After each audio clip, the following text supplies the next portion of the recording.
Hello साथीहरु, आज चाहिँ म स्विगीको आइडी अन गर्नको लागि मलमा गएँ। मलमा आइडी अन गरेको 20-25 मिनेटपछि मलाई अर्डर पनि आयो। त्यसपछि म गएँ भित्र रेस्टुरेन्टमा अर्डर पिकअप गर्नको लागि। यहाँभित्र चाहिँ नेपाली पनि काम गर्ने रहेछन्। फुल साउन्डमा नेपाली गाना बजाइरहेको थिएँ। ए दाइ यही छ, अर्डर देऊ त ल 5860।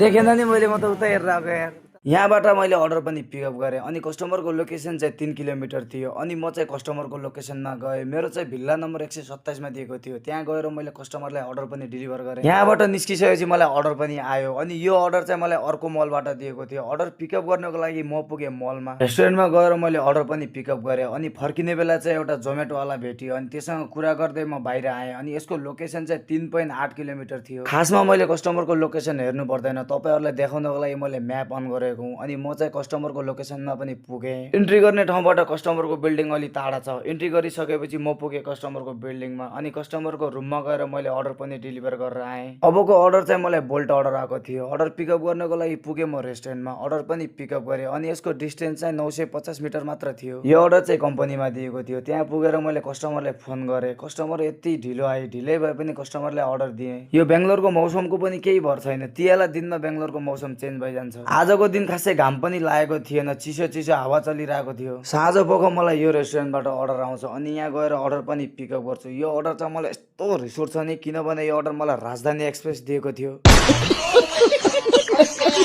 किनभने 4 किलोमिटरको 21 मिनट लाग्ने भनिरहेछ। त्यही पनि अब अर्डर दिन त जानै पर्यो अनि आधा बाटो पुग्दा पुग्दै यो बिल्डिङ देखिरहेको थियो। यहाँबाट हेर्दाखेरि त यो बिल्डिङ यहाँनिरै छ जस्तो लाग्छ, तर यत्रो टाइम लाग्छ जामले गर्दा। त्यही भएर यो ठाउँ मलाई आउनै मन लाग्दैन के। जाममा परि बिल्डिङमा पुगेँ अनि बिल्डिङमा पनि इन्ट्री गर्नेको जाम। त्यहाँ पनि फेरि एकछिन वेट गरेँ। मेरो पालो पनि आयो अनि इन्ट्री गरेर बिल्डिङ भित्र गएँ। त्यसपछि कस्टमरको रुममा गएर अर्डर पनि डेलिभर गरेँ। वाउ, दिल गार्डन वाला अर्डर आयो साथीहरु। यो बिल्डिङ भयो हैन, यो बिल्डिङको तल चाहिँ रेस्टुरेन्ट छ। यहाँबाट पिकअप गर्नुपर्ने अनि यही बिल्डिङको माथि लिएर अर्डर दिनुपर्ने। ढिलो नगरी म रेस्टुरेन्टमा पुगेँ। एउटा अर्डर चाहिँ पहिले मिल्यो, अर्को अर्डर चाहिँ रेडी थिएन, केही समयपछि मिल्यो। अर्डर पिकअप गरेर जाँदै थिएँ, त्यत्तिकैमा इन्ट्री हुन्छ हाम्रो जल देवताको। थोरै थोरै भिजियो पनि अनि पहिलो कस्टमरको रुममा गएर पहिलो अर्डर दिएँ अनि त्यसपछि अर्को कस्टमरको रुममा गएर त्यो अर्डर पनि मैले दिएँ। मैले यो दुईटा अर्डर डेलिभरी गरेको मलाई 77 रुपियाँ मिल्यो अनि एउटा अर्डरमा चाहिँ 20 रुपियाँ ह्यान्डनोट पनि दिएको छ। अनि त्यो बिल्डिङमा काम गर्ने सेक्युरिटी दाइ चाहिँ नेपाली रहेछन् अनि तिनले चाहिँ मेरो भिडियो पहिले नै हेरेर रहेछन् अनि कहाँ थिए भन्दै थिए। एकछिन कुरा गरेँ। तपाईँले कहाँ देख्नु भएको अरे मलाई?